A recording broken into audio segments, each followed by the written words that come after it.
हाय, मैं सोनिया हूँ विद्या गुरु से। करंट अफेयर्स का नया सेशन स्टार्ट करने वाली हूँ। वीडियो अच्छा लगेगा लाइक करिएगा, शेयर करिए अपने फ्रेंड्स के साथ इस वीडियो को ताकि वो भी देख पाए। चैनल को सब्सक्राइब करिएगा, नोटिफिकेशन आएंगे। अगर सब्सक्राइब बटन के साथ लगा हुआ बेल आइकॉन भी प्रेस कर देंगे तो बेल आइकॉन जरूर प्रेस करिएगा। इसी से आपके पास नोटिफिकेशन आते हैं, सबसे पहले नोटिफिकेशन आपके पास पहुंच जाएगा जैसे ही वीडियो अपलोड होगा। आप कुछ मिस नहीं करेंगे। फिर ये सेशन हिंदी मीडियम में है। अगर आप लैंग्वेज बैरियर है, अगर कंफर्टेबल नहीं है, then you can watch the session in English medium also. Complete English medium sessions are also there. They are actually meant for our Northeast students. They are meant for our South Indian students. Language should not be the barrier for our students. ये session Hindi medium में है ताकि सारे के सारे बच्चे हिंदी में, English में जो भी सीखना चाहते हैं उनको समझ में आए। सेशन इंपॉर्टेंट है बैंक वालों के लिए। आज का सेशन बहुत बहुत ज्यादा इंपॉर्टेंट है। अब ऐसे तो बिल्कुल नहीं बोलूंगी कि एसएससी वालों के लिए कुछ भी नहीं है, ऐसा तो हो ही नहीं सकता क्योंकि सारे के सारे पॉइंट्स बैंक के तो नहीं हो सकते हैं, लेकिन ज्यादा पॉइंट्स बैंक के हैं और बैंक के लिए बहुत ज्यादा, बैंक एग्जाम्स के लिए रेलिवेंट कंटेंट है। आप एसओ का पेपर दे रहे हो, आप पीओ का पेपर दे रहे हो, आप क्लरिकल एग्जाम दे रहे हो, आईबीपीएस का, एसबीआई का सेशन बिल्कुल भी आप मिस नहीं कर सकते हो। आप आरआरबी का पेपर दे रहे हो, आप सेशन मिस ही नहीं कर सकते हो। इतना इंपॉर्टेंट सेशन है। आप देख लेना, कभी भी मैं ऐसे एग्जाम स्पेसिफिक नहीं बोलती हूँ कि इसके लिए इंपॉर्टेंट है, उसके लिए इंपॉर्टेंट है। जनरली बोलती हूँ ना बहुत इंपॉर्टेंट है। तो अभी कोई और एग्जाम भी आप दे रहे हो, किसी भी एंट्रेंस एग्जाम में आप जा रहे हो देने के लिए, तो सेशन तो आएगी क्वेश्चन इसमें से जरूर। पहले क्वेश्चन से मैं स्टार्ट कर रही हूँ, फोकस रहिएगा क्योंकि लास्ट में मैं रिविजन कराती हूँ और एक्सपेक्ट करती हूँ आप सेशन पूरा देखोगे और लास्ट में रिविजन से सारे क्वेश्चंस याद कर लोगे अच्छे बच्चे की तरह। पहला क्वेश्चन, यूएनसीटीएडी। अब यूएन है तो स्टार्ट में आप यूएन समझ गए ना, यूनाइटेड नेशंस है ये। UNC stands for conference, United Nations conference on trade and development. तो हम कह रहे हैं यहां पर as per UNCTAD world investment report है जिसमें एफडीआई रिसीव किया है इंडिया ने 2019 में। 2019 की बात हो रही है, माइंड माय वर्ड्स। अब आप कहेंगे ये तो सेशन पुराना है। सेशन बिल्कुल पुराना नहीं है जी। होता ये है कि अगर न्यूज़पेपर में कोई न्यूज छप जाए और जिसमें लास्ट के ईयर का एनालिसिस किया हो, मतलब चाहे वो फाइनेंशियल ईयर हो या वो ऐसे 2009 लिखा जा रहा है, तो आपको बता दूं जब वो पब्लिश होगा हमारे पास तभी तो कंप्लीट होने पे ही डेटा आएगा ना। तो डेटा 2019 के हिसाब से इंडिया ने जो एफडीआई रिसीव किया है, फॉरेन डायरेक्ट इन्वेस्टमेंट, मतलब बाहर के देशों से जो पैसा इंडिया में लगाया उन्होंने, वो था 51 बिलियन। जो डॉलर आप सोच रहे हो कि शायद ये करेंसी कुछ कम हो या ये अमाउंट कुछ कम हो, तो आपको बता दूं भारत जो था वो 9वां ऐसा बड़ा देश है। अच्छा, बहुत सारे देशों में ना बहुत सारे बाहर के देश इन्वेस्टमेंट करते हैं। कोई भी अमीर देश होगा वो किसी देश में पैसा लगा रहा होगा, हम कह रहे हैं एफडीआई वो उसे कहेंगे। तो हम कह रहे हैं भारत 9वें नंबर का लार्जेस्ट देश है। आप सेकंड पॉइंट पढ़ो, आपको समझ में आएगा। 9th largest FDI recipient number one was USA. तो हम कह रहे हैं यूएसए में सबसे ज्यादा एफडीआई गया और हम कह रहे हैं इंडिया 9th नंबर का रहा, जहां पे 9वीं पसंद रहा इन्वेस्टमेंट करने वालों की। अगले क्वेश्चन की तरफ बढ़ते हैं, जरा देखिए अगला क्वेश्चन क्या कहता है। अब हम बात करते हैं मनरेगा, मतलब मनरेगा आप एनजी, अब कुछ लोग नरेगा ही बोल देते हैं सिर्फ, क्योंकि महात्मा गांधी नहीं लगाते हैं। तो आपको बता दूं ये जो मनरेगा की जब हम बात करते हैं, इसमें एलोकेशन की बात हम कर रहे हैं। 2020 और 21 के लिए 1 लाख करोड़ का एलोकेशन दिया है। तो मनरेगा का एलोकेशन फाइनेंशियल ईयर 20-21 के लिए 1 लाख करोड़ है। इसे आपको याद रखना है। ये एम्प्लॉयमेंट वाली बात है, अगर आपको याद हो तो। अगला क्वेश्चन देखिए क्या है, आरबीआई। अब आप कहेंगे आरबीआई है तो क्वेश्चन बैंक वाला है। प्लीज ये समझिए, हर बार आरबीआई का क्वेश्चन बैंक में आए ऐसा भी जरूरी नहीं होता, क्योंकि आरबीआई कमिटीज बनाता रहता है। कमिटीज एग्जाम में पूछ ली जाती है, वो किसी भी एग्जाम में आ सकती है, बट फिर कहूंगी बैंक वालों के लिए तो बहुत ही ज्यादा इंपॉर्टेंट है। RBI committee to review ownership and control of private banks. शायद पढ़ के आपको पहला सेंटेंस समझ में आ जाएगा। कंट्रोल की बात हो रही है प्राइवेट बैंक्स के कंट्रोल की बात हो रही है, ओनरशिप की बात हो रही है। तो इसके लिए कमेटी बनाई है आरबीआई ने, इसके लिए कमेटी बनाई है कि इस चीज को जो रिव्यू करेगी वो कमिटी जो हेड करेंगे वो है पीके मोहंती, इसलिए PK Mohanty committee. Committee on development of housing finance securitisation market. अब यहाँ पर एक और कमिटी की बात कर रहे हैं हम लोग। अब ये हाउसिंग फाइनेंस सिक्योरिटाइजेशन मार्केट जो है इसके डेवलपमेंट की बात कर रहे हैं हम। इसके डेवलपमेंट के लिए कमिटी बनाई है, वो है डॉक्टर हर्षवर्धन कमिटी। अब एक बात करते हैं और अब यहाँ पे टास्क फोर्स, मतलब टास्क फोर्स बनाई है जो कुछ काम भी करेगी थोड़ा बहुत। तो task force on the development of secondary market for corporate loans. अब यहाँ पे कॉर्पोरेट लोन्स की बात आ गई तो टास्क फोर्स बनाई है, उसको टीएन मनोहरन हेड करेंगे। तो टीएन मनोहरन कमेटी है जो कह रहे हैं टीएन मनोहरन कमेटी या टीएन मनोहरन टास्क फोर्स को जिसको हेड कर रहे हैं वो ये काम करेगी डेवलपमेंट पे। किसका डेवलपमेंट है? Secondary market. और सेकेंडरी मार्केट कौन सी वाली? हम कह रहे हैं जो कॉर्पोरेट लोन्स वाली है। अब अगले क्वेश्चन की तरफ बढ़ जाते हैं। तीनों कमिटीज को याद रखिएगा। Asian football confederation, Asian football confederation, women's Asian cup, Asian football confederation women's Asian cup 2022 इसे होस्ट करेगा इंडिया। आपको इस क्वेश्चन को याद रखना है क्योंकि इंडिया से रिलेटेड है और आपके लिए इंपॉर्टेंट हो जाएगा। तो Asian football confederation women's Asian cup 2022 football वाला कप है, आपको ऐसे याद रखना है और होस्ट कंट्री इंडिया है। अगला सवाल, skill mapping exercise for Indians returning from overseas under Vande Bharat mission. आप कहेंगे ये तो मैं आपको बहुत ही ज्यादा पढ़ा चुकी हूँ, आपको लग रहा होगा कि बहुत ज्यादा मैम ने इसके बारे में पढ़ा दिया। आप जानते हैं हाल फिलहाल बहुत सारे भारतीय थे जो फंसे हुए थे बाहर के देशों में। वंदे भारत मिशन के तहत उन्हें वापस लाया जा रहा था भारत में। अब आपको बताऊं कि इनका स्किल मैप किया जा रहा है।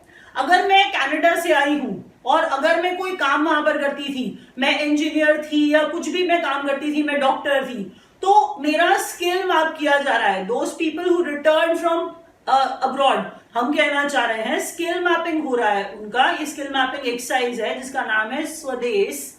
इस स्वदेश एक्सरसाइज के तहत इंडियंस जो भारत आए हैं वंदे भारत मिशन के थ्रू, उनका स्किल मैपिंग किया जाएगा। और स्वदेश का फुल फॉर्म है जो आपके एग्जाम में पक्का आएगा, आप देख लीजिएगा। स्वदेश है skilled workers arrival database for employment support. Skilled workers arrival database for employment support. तो अगले क्वेश्चन की तरफ बढ़ जाते हैं। स्वदेश की बात, EY वर्ल्ड एंटरप्रेन्योर ऑफ 2020 काफी अवार्ड्स ले चुकी हैं ये इस बार। किरण मजूमदार शॉ की बात हम कर रहे हैं, बायोकॉन की हेड है ये। तो किरण मजूमदार शॉ जो है ये तीसरी इंडियन है जो EY वर्ल्ड एंटरप्रेन्योर जिनको मिला है। फर्स्ट इंडियन जो हम कह रहे हैं यहाँ पे जिन्हें रिचर्ड डॉकिंस अवार्ड मिला है। तो रिचर्ड डॉकिंस अवार्ड पहली बार किसी भारतीय को मिला है, वो है जावेद अख्तर। अब आपको बताएं कि रिचर्ड डॉकिंस, ये थोड़ा क्यूरियोसिटी होती है कि अवार्ड किस बारे में है। ऊपर वाले अवार्ड में जहां पे मैंने किरण मजूमदार शॉ का नाम लिया, इनको आप बहुत ओपिनियन देखते हैं तो बहुत क्रिटिसाइज भी करती हैं ये। तो हम कह रहे हैं कि किरण मजूमदार शॉ वाले में एंटरप्रेन्योर क्लियरली लिखा था ना, इसलिए आप समझ गए कि अवार्ड किस लिए दिया जा रहा है। बट आपको बताऊं रिचर्ड डॉकिंस अवार्ड जो है ये आपको ऐसे नहीं समझ में आएगा। तो आपको बताऊं डॉकिंस अवार्ड जो है वो दिया जाता है क्रिटिकल थिंकिंग, सेकुलरिज्म मतलब धर्मनिरपेक्षता, रैशनलिज्म। अब रैशनलिज्म में रैशनैलिटी लॉजिक होता है, बुद्धि होना होता है। तो रैशनलिज्म की बात कर रहे हैं और साइंटिफिक इंक्वायरी, इन चीजों के अंदर हम कह रहे हैं डॉकिंस अवार्ड जो है वो दिया जाता है। तो डॉकिंस अवार्ड पहली बार किसी भारतीय को दिया गया है, वो है जावेद अख्तर। अगला क्वेश्चन, नेक्स्ट क्वेश्चन है revised public procurement rules, government category suppliers. पहले आप ये जरा पढ़ लीजिए, उसके बाद फिर आगे बढ़ेंगे। तो government categorises suppliers on domestic value addition local content.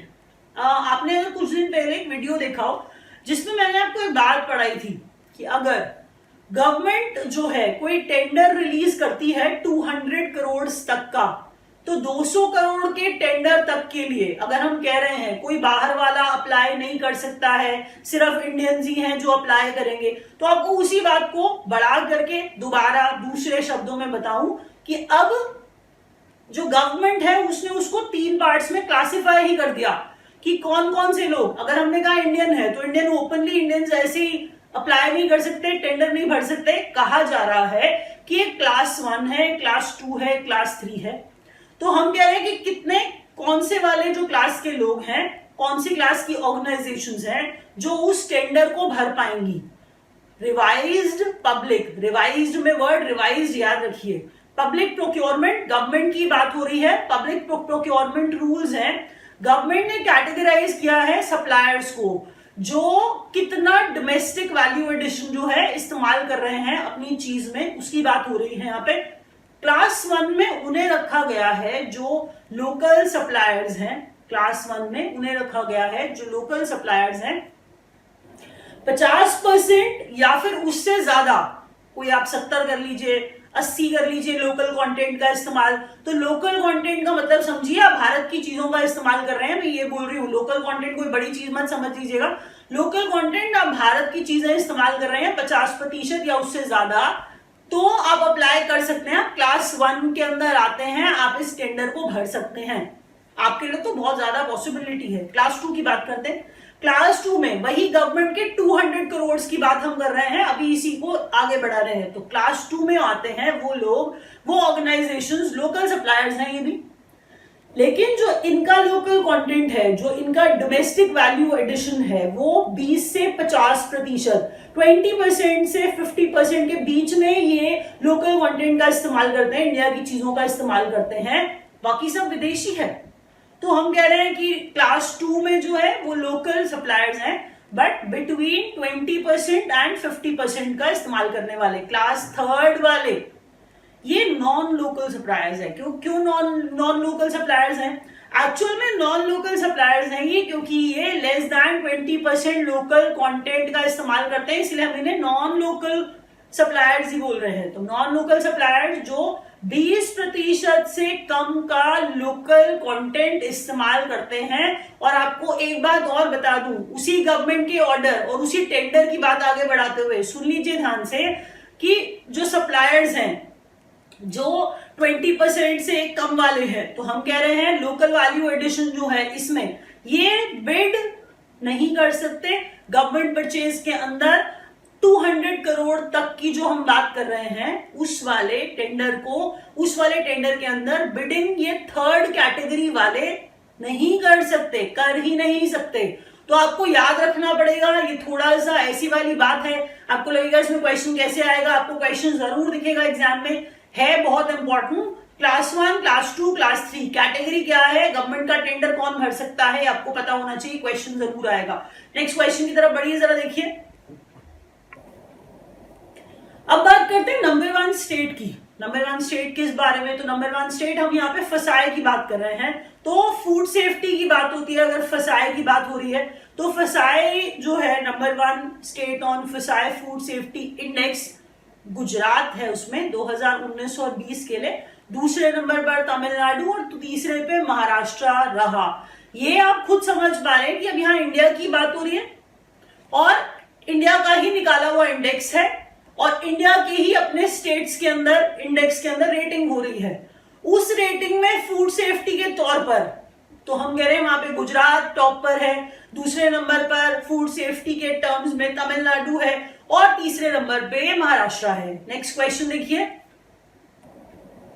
Under एक भारत श्रेष्ठ Bharat initiative special films for promoting 10 indigenous sports. Indigenous में इंडिया पढ़ लीजिए छुपा हुआ, ये जिस कंट्री के हैं आप उस कंट्री की बात हो रही होती है। वैसे ही आपको सिर्फ याद कराने के लिए कि जिन बच्चों को इंडिजिनस का मतलब नहीं पता, तो इंडिजिनस का मतलब इंडिया वाला, इंडिया का ही लोकल अपना बनाया हुआ।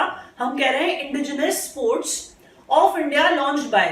तो हम कह रहे हैं यहाँ पे फिट इंडिया एंड MHRD। अब जरा पढ़ने की बात समझते हैं पहले। एक भारत श्रेष्ठ भारत इनिशिएटिव की बात हो रही है। इसके तहत स्पेशल फिल्म्स को प्रमोट करेंगे जिसमें 10 भारतीय खेलों के बारे में जो है बात हो रही होगी। अब ये फिट इंडिया और MHRD है, इसने इसे लॉन्च किया है जिसमें ऐसी मूवीज को प्रमोट किया करेंगे। फिट इंडिया एक फ्लैगशिप प्रोग्राम है, आपको बता दूं, स्पोर्ट्स मिनिस्ट्री का। फिट इंडिया क्या है? एक फ्लैगशिप प्रोग्राम है स्पोर्ट्स मिनिस्ट्री का, आपको ये याद रखना पड़ेगा। तो इसी फिट इंडिया और MHRD ने लॉन्च किया है कि ये चाह क्या रहे हैं बेसिकली, ये उन 10 इंडिजिनस स्पोर्ट्स को प्रमोट करने वाली मूवीज को ही प्रमोट करेंगे। तो नेक्स्ट क्वेश्चन की तरफ बढ़ते हैं। अगला क्वेश्चन, चलिए अगला क्वेश्चन देखिए। अगला क्वेश्चन किस बारे में है? अगला क्वेश्चन है पूनम अवलोकन के बारे में। पूनम अवलोकन की जब हम बात कर रहे हैं तो पूनम पूर्णिमा की रात कह रहे हैं हम लोग, फुल मून हम कह रहे हैं, और जब हम अवलोकन कह रहे हैं तो हम ऑब्जर्वेशन की बात कह रहे हैं। तो इसका मतलब हम किसी का नाम नहीं बता रहे हैं आपको। पूनम अवलोकन हम कह रहे हैं कि पूर्णिमा की रात पे जो ऑब्जर्वेशन किया जा रहा है उसके थ्रू बताया जा रहा है गीर लायंस कितने हैं। अगर आप नेक्स्ट पॉइंट पढ़ोगे तो आपको ये समझ में आएगा कि हम यहाँ पर एशियाटिक लायंस की संख्या बढ़ने के बारे में आगे बात करने वाले हैं। तो मैं कह रही हूँ पूनम अवलोकन किस चीज से रिलेटेड है? ये काउंटिंग ऑफ गीर लायन से एसोसिएटेड है। अगर पूनम अवलोकन आपसे पूछ लिया जाए एग्जाम में ये क्या है, तो ये गीर लायंस की गिनती से संबंधित है। लायन के सेंसस की बात हो रही है। हमारा भी तो सेंसस होता है, जनसंख्या को गिना जाता है, वही वाले लायंस का सेंसस की हम बात कर रहे हैं कि काउंट किया जा रहा है। नंबर ऑफ एशियाटिक लायंस अगर हम कहें स्टेट में जो है, यहाँ पे हम गुजरात की बात कर रहे हैं। पहले आपको ये भी बता दूं, number of Asiatic lions in the state has gone up to 674। अब आप कहेंगे 674 फ्रॉम, तो 523 2015 में इनका सेंसस जो था उसके हिसाब से 523 थे।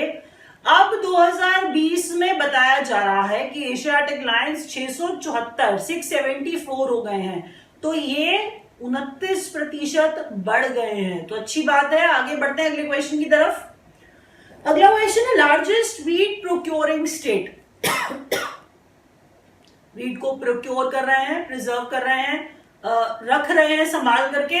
तो हम कह रहे हैं लार्जेस्ट वीट प्रोक्योरिंग स्टेट जो है इंडिया में मध्य प्रदेश बन गया है। अगला सवाल देखिए, 2020 वर्ल्ड फूड प्राइज विनर। तो वर्ल्ड फूड प्राइज विनर है डॉक्टर रतन लाल। डॉक्टर रतन लाल 2020 का वर्ल्ड फूड प्राइज जीते हैं। अगला क्वेश्चन है, अब थोड़े से डेज को डिस्कस करते हैं। डेज में हम ब्लड डोनर डे पढ़ेंगे, डेज में हम world day against child labour पढ़ेंगे। तो world day against child labour 12 जून को ऑब्जर्व किया जाता है। वर्ल्ड ब्लड डोनर डे 14 जून को ऑब्जर्व किया जाता है। और आपको बताऊं, जो वर्ल्ड ब्लड डोनर डे है उसका थीम इस साल का safe blood save lives. Safe blood saves lives. तो यहाँ पे आप पूरा पढ़िए ध्यान से, थीम क्या है? Safe blood saves life. तो यहाँ पे ब्लड सेफ है तो वो लाइफ बचाता है, ये वाली बात की जा रही है यहाँ पे। वर्ल्ड रेफ्यूजी डे 20 जून को, वर्ल्ड रेफ्यूजी डे 20 जून को ऑब्जर्व किया जाता है, और जिसका थीम वो था every action counts. Every action counts यहाँ पे वर्ल्ड रेफ्यूजी डे का थीम था जो 20 जून को ऑब्जर्व करते हैं। अगला क्वेश्चन, फिर से क्वेश्चन है जो बहुत बहुत इंपॉर्टेंट है और बैंक वाले बच्चों के लिए सुपर इंपॉर्टेंट है। आरबीआई ने मॉडिफाई किया है रेगुलेटरी फ्रेमवर्क को। रेगुलेटरी फ्रेमवर्क जो चेंज किया है वो किसी ना किसी के लिए किया होता है, तो एफएमआईज के लिए इस बार चेंज किया है। आपको बताऊं कि एफएमआईज क्या है? एफएमआई फाइनेंशियल मार्केट इंफ्रास्ट्रक्चर होता है। एफएमआई क्या होता है? फुल फॉर्म पेपर में आ जाएगी एफएमआई क्या है।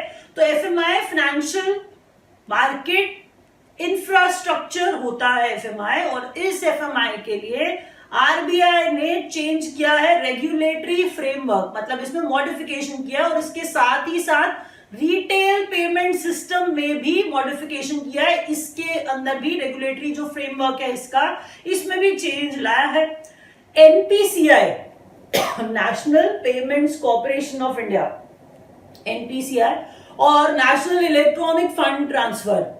आपको लगा ये क्या बोल दिया मैंने एनईएफटी बोला है, जो आप रोजमर्रा की जिंदगी में करते हैं एनईएफटी, उसी एनईएफटी की बात मैं कर रही हूं, नेशनल इलेक्ट्रॉनिक फंड ट्रांसफर। तो एनईएफटी और एनपीसीआई को एफएमआई का ही पार्ट बना दिया, मतलब एफएमआई ही है अब ये, इसे कैटेगराइज किया जाएगा एनपीसीआई और एनईएफटी को एफएमआई कह के।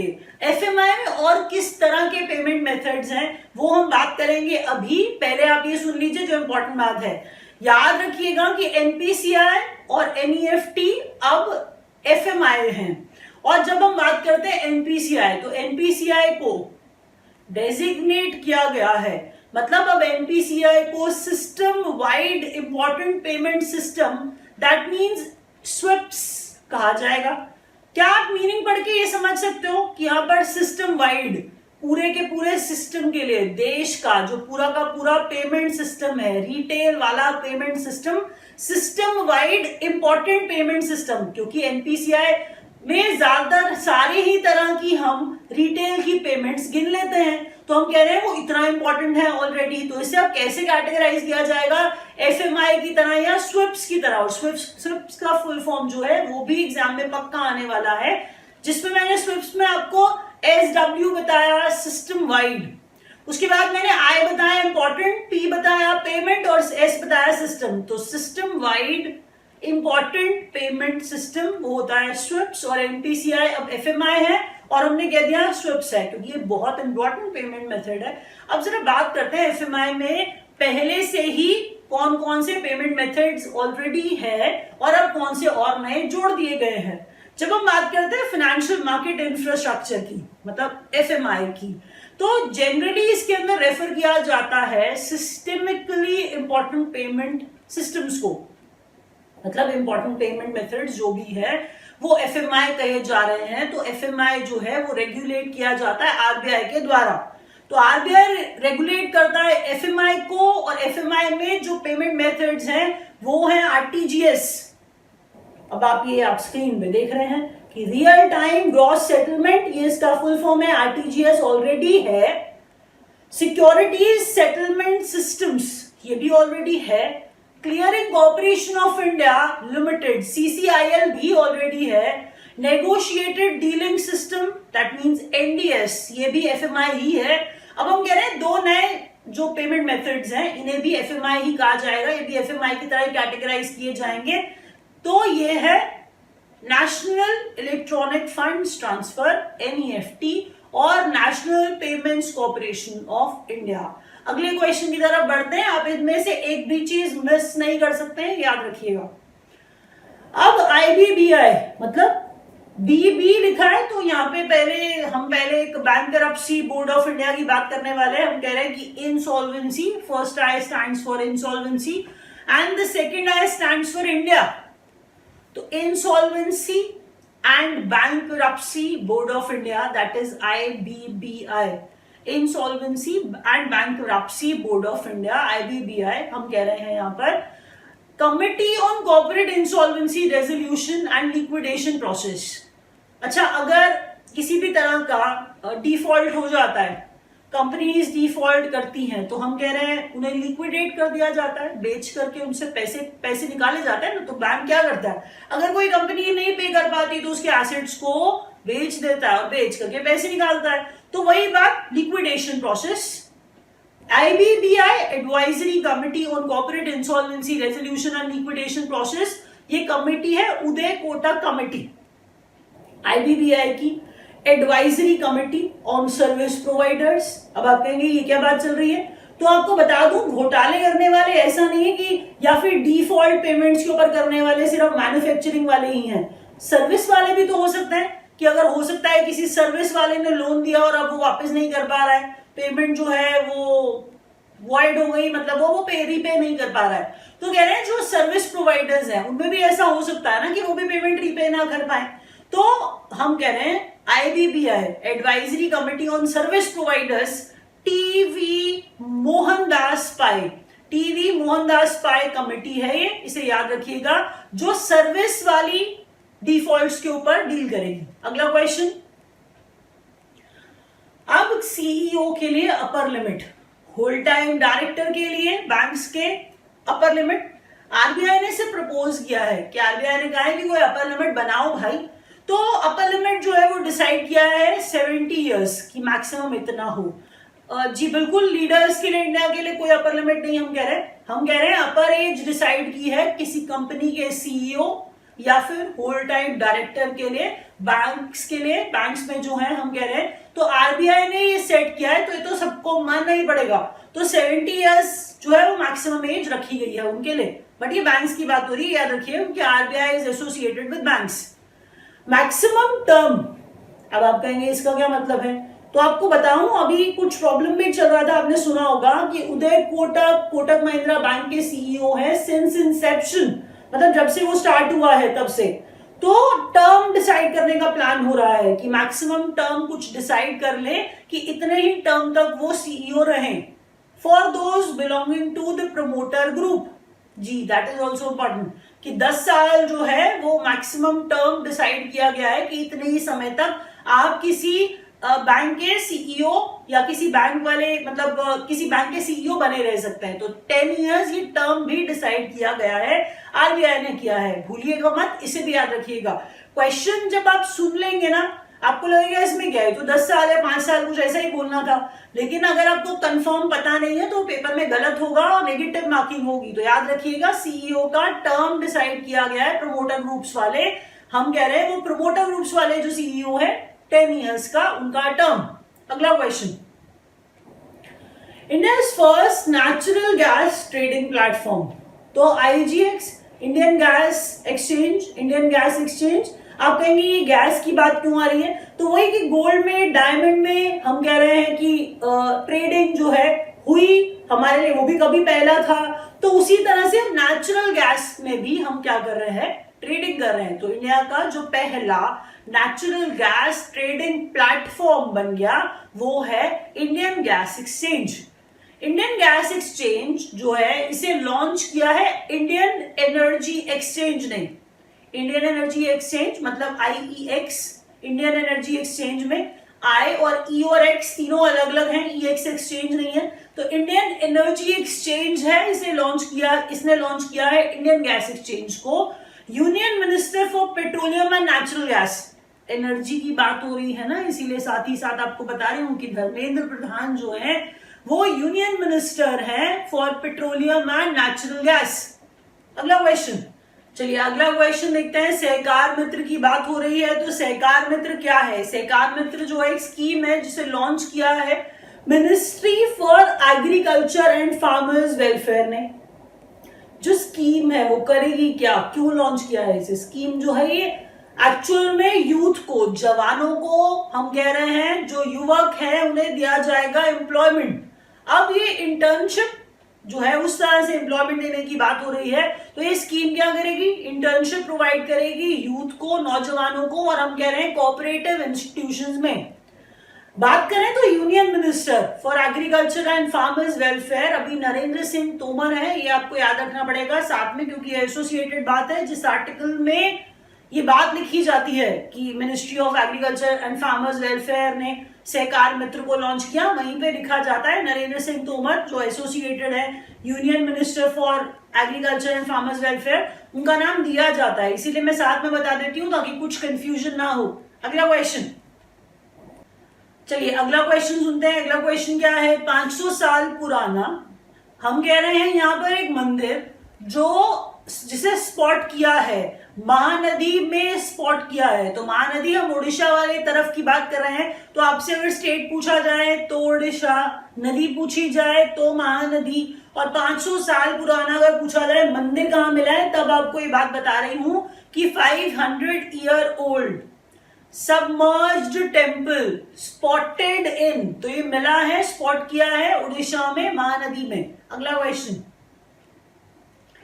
वनधन योजना की बात हम कर रहे हैं कि इसको एक्सपैंड किया जाएगा, सेल्फ हेल्प ग्रुप्स जो है बढ़ाए जाएंगे, तो 50,000 वनधन सेल्फ हेल्प ग्रुप्स जो है एक्सपैंड किया जाएगा, उन तक पहुंचाया जाएगा। स्कीम जो है टारगेट कर रही है बेसिकली जिस स्कीम वनधन योजना की हम बात कर रहे हैं, तो ये लाइवलीहुड जनरेट करेगी ट्राइबल्स के लिए। जो ट्राइबल्स होते हैं मतलब हम कहना चाह रहे हैं जो जनजाति के लोग हैं, हम कह रहे हैं इनके लिए लाइवलीहुड आजीविका का बंदोबस्त करेगी वनधन योजना। अब हम कह रहे हैं, जब सीधी बात है ना, देखिए अगर आप किसी के लिए आजीविका कमाने का कोई साधन बनाते हैं तो हम कह रहे हैं फॉरेस्ट वेल्थ। अब चाहे वो फॉरेस्ट प्रोड्यूस से एंटरप्रेन्योर बन जाएं या जॉब करने लगे। तो फॉरेस्ट प्रोड्यूस की बात कर रहे हैं, इसीलिए ट्राइबल्स के लिए ही ये स्कीम है वन धन स्कीम, जिसके तहत मैंने आपको बोला 50,000 सेल्फ हेल्प ग्रुप्स तक ये पहुंचाया जाएगा। इससे ट्राइबल्स क्या होंगे, अपना लाइवलीहुड कमा पाएंगे। वन धन स्कीम जो स्टार्ट किया, वो स्टार्ट किया था, हम कह रहे हैं tribal cooperative marketing development federation of India ने। तो अब इसे ट्राइफेड बोलिए, इससे शायद आपको याद हो जाएगा कि जो ट्राइफेड है वो tribal cooperative marketing development federation of India है। वन धन scheme was started by TRIFED and ministry of tribal affairs. तो ये हम कह रहे हैं दोनों ही हैं इसके पीछे जिन्होंने वन धन स्कीम को लॉन्च किया था, स्टार्ट किया था। अगला question, lockdown liaisons has been written by Shobhaa De, किताब का नाम है। तो लॉकडाउन लिएजन्स है, हम कह रहे हैं ये शोभा डे ने लिखी है। और हम कह रहे हैं यहां पर children story the Ickabog, that's the book, that's the name of the book written by J.K. Rowling। तो J.K. Rowling ने बेसिकली, ये वही J.K. Rowling है जिनकी बात मैं कर रही हूँ, हैरी पॉटर वाली J.K. Rowling। तो author of children story the Ickabog J.K. Rowling। अगला क्वेश्चन देखिए, India's permanent representative to WTO world trade organisation की बात हम यहाँ पे कर रहे हैं कि इंडिया का परमानेंट मेंबर, परमानेंट रिप्रेजेंटेटिव बना दिया गया है। WTO का परमानेंट रिप्रेजेंटेटिव इंडिया की तरफ से ब्रजेंद्र नवनीत को बना दिया गया है। अगला क्वेश्चन देखिए, United Nations association for development and peace, United Nations association for development and piece goodwill ambassador to the poor, Nethra को बनाया गया है goodwill ambassador to the poor. किसका? United Nations association for development and peace में हम बात कर रहे हैं। अब डेवलपमेंट की बात हो रही है और पीस की बात हो रही है। और goodwill ambassador to the poor Nethra क्या है? यंग गर्ल है, बेसिकली मदुरई की, तमिलनाडु की। चलिए रिवीजन स्टार्ट करते हैं यहां से कि हम अब बात करेंगे कि United Nations conference on trade and development world investment report के अनुसार एफडीआई जो मिला इंडिया को 9वें नंबर का था वो सब देशों में, और पहले नंबर का सबसे ज्यादा एफडीआई यूएस को मिला था। और एफडीआई फॉरेन डायरेक्ट इन्वेस्टमेंट होता है, बाहर के देशों के लोग भारत में पैसा लगा रहे हैं। तो $51 बिलियन मिला था इंडिया को। अगला क्वेश्चन है, मनरेगा की बात हम कर रहे हैं, इसका एलोकेशन 20-21 के लिए 1 लाख करोड़। आरबीआई कमेटी जो रिव्यू करेगी ownership and control of private banks, PK Mohanty committee. Harshvardhan committee जो है वो development of housing finance securitisation market को जो है रिव्यू करेगी। टास्क फोर्स जो development of secondary market for corporate loans देखेगी वो होगी टीएन मनोहरन कमेटी। और अगला क्वेश्चन था, Asian football confederation women's Asian cup 2022 वाला, इसको होस्ट करेगा इंडिया। स्किल मैपिंग एक्सरसाइज है, इंडियंस जो भारत में आए हैं वंदे भारत मिशन के तहत उन्हें भारत में लाया गया है, तो स्वदेश है उस मिशन का नाम, उस स्किल मैपिंग एक्सरसाइज का नाम। EY world entrepreneur of 2020 Kiran Majumdar show है बायोकॉन वाली, और फर्स्ट इंडियन है जिन्हें रिचर्ड डॉकिंस अवार्ड मिला है वो है Javed Akhtar. Revised public procurement rules, government categorizes suppliers on domestic value addition। Local content के हिसाब से इन्हें कैटेगराइज किया है कि क्लास 1 में वो लोकल सप्लायर्स आएंगे जो 50% या उससे ज्यादा का लोकल कंटेंट इस्तेमाल करते हैं। क्लास 2 में लोकल सप्लायर्स जो 20 से 50% तक का लोकल कंटेंट इस्तेमाल करते हैं। नॉन लोकल सप्लायर्स जो एलिजिबल ही नहीं है 200 करोड़ के लिए, जो 200 करोड़ में बिड करने के लिए गवर्नमेंट परचेजेस में, वो हैं जो 20% से कम का लोकल कंटेंट इस्तेमाल करते हैं। नंबर 1 स्टेट फसाई के अनुसार फूड सेफ्टी इंडेक्स में गुजरात, नंबर 2 पे तमिलनाडु, नंबर 3 पे महाराष्ट्र था। अंडर एक भारत श्रेष्ठ Bharat initiative special films for promoting 10 indigenous sports of India launch by fit India and MHRD. अगला क्वेश्चन था, पूनम अवलोकन जो है गिर लायंस की काउंटिंग से, मतलब उनके सेंसस से रिलेटेड है। और जो एशियाटिक लायंस है वो 2015 523 थे उसमें, और उसमें से बढ़कर 29% वृद्धि ये शायद 674 हुई है 2020 में। Largest wheat procuring state Madhya Pradesh, 2020 world food prize winner doctor Rattan Lal. World day against child labour 12 जून को। वर्ल्ड ब्लड डोनर डे 14 जून को। सेव ब्लड सेव्स लाइफ, ये 14 जून मतलब वर्ल्ड ब्लड डोनर डे का थीम था।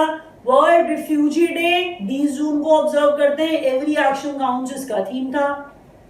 आरबीआई मॉडिफाई किया, आरबीआई ने रेगुलेटरी फ्रेमवर्क फॉर एफएमआईज मतलब financial market infrastructure and retail payment system. NPCI और एनईएफटी जो है अब इसका पार्ट है, मतलब कैटेगराइज किया जाएगा उन्हें एफएमआई की तरह और एनपीसीआई को स्विफ्ट्स की तरह, that mean system wide important payment system की तरह कैटेगराइज किया जाएगा। एफएमआई के अंदर जो इंपॉर्टेंट पेमेंट मेथड्स हैं वो आरटीजीएस है, वो सिक्योरिटी सेटलमेंट सिस्टम है, सीसीआईएल मतलब क्लियरिंग कॉर्पोरेशन ऑफ इंडिया है, नेगोशिएटेड डीलिंग सिस्टम है। अब इसके साथ एनपीसीआई और एनईएफटी भी जोड़ दिया गया है। अगला question, IBB insolvency and bankruptcy board of India committee जो है advisory committee in corporate insolvency resolution and liquidation process Uday Kotak. अगर सर्विसेज वाले की बात करेंगे तो टीवी मोहन दास। अगला क्वेश्चन है, upper age limit for CEOs whole time directors जो है बैंक्स के, उनके लिए आरबीआई ने डिसाइड किया है 70 साल और बोला इनका मैक्सिमम टर्म जो है प्रमोटर ग्रुप वालों का मैक्सिमम टर्म सीईओ का या होल टाइम डायरेक्टर का 10 साल। India first natural gas trading platform Indian gas exchange है जिसे इंडियन एनर्जी एक्सचेंज ने लॉन्च किया है।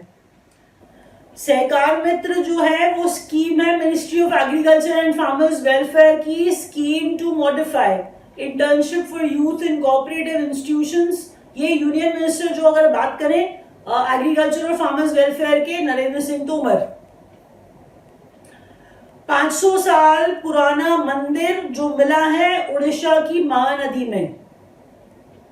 वनधन योजना 50,000 वनधन सेल्फ हेल्प ग्रुप्स तक पहुंचाई जाएगी। ट्राइबल यूथ को आजीविका प्रदान की जाएगी। ट्राइफेड और मिनिस्ट्री ऑफ ट्राइबल अफेयर्स ने वनधन स्कीम शुरू की थी। लॉकडाउन लिएजन शोभा डी की किताब है और द इकाबोग जेके रोलिंग की किताब है। India permanent representative to World trade Organization ये ब्रजेंद्र नवनीत हैं। United Nations association for development and piece goodwill ambassador to the poor Netra है। और नेत्रा कौन है मैंने आपको बताया, यंग गर्ल, कहां से, मदुरई तमिलनाडु से। ऐसे और वीडियोस देखने के लिए सेशन जो है आपको अगर पसंद आया उसे लाइक कर दीजिएगा और चैनल को सब्सक्राइब जरूर करिएगा ताकि नोटिफिकेशन ऐसे और वीडियोस के आपके पास पहुंचते रहे। Thank you.